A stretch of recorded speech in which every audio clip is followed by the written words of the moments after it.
Здравейте! Днес искам да ви покажа тази панорама, да ви разкажа малко повече как да се ориентирате вътре в нея, как да почувствате мястото най-добре. Това е един параклис на Света Варвара до село Елешница, който е доста забележителен, и затова направих така малко материал, снимков материал, 360 панорама, която гледаме в момента. Първо виждате колко е разстоянието до село Елешница, до Банско, по-големите градове.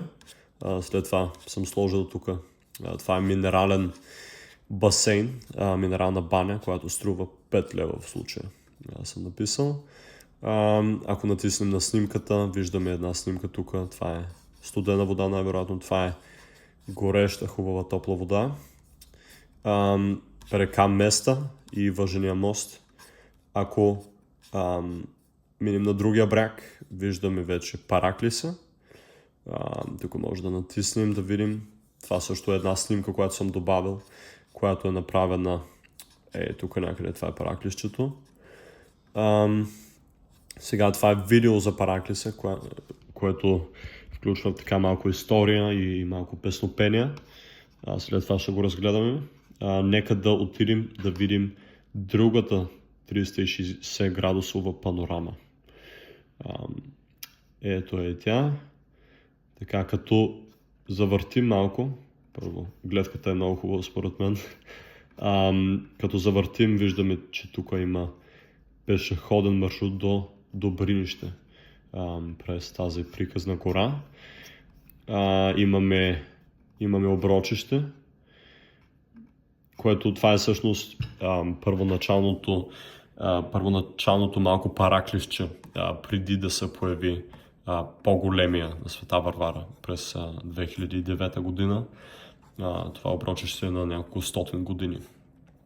След това отваряме виртуалната разходка. Така, тя всъщност се състои от няколко 360 панорами, които съм съединил в един софтуер. Това е иконата. Ако кликнем тук, виждаме така хубава снимка в добра резолюция. И може да видим тук какво става. Това е 360 панорамата, от която идваме всъщност. Ето, тук е. Така, влизаме, виждаме тук малко информация за Параклиса, кога е построен, тук легендата,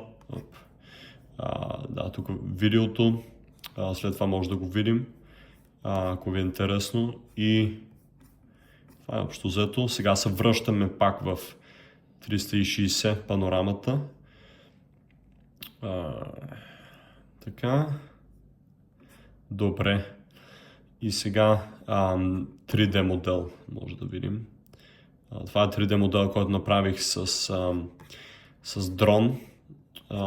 Сега тук е малко сбъркано. Това е, защото имаше доста такива пръчки и дървета и не можах точно да обиколя. Но имаме така, формата се откроява добре отвън. Тук е станало по-точно. Ето го басейнчето. След това се връщаме. Това е общо взето. Препоръчвам ви да отидете да видите Параклиса на Света Варвара. Наистина е много хубаво мястото там и си заслужава.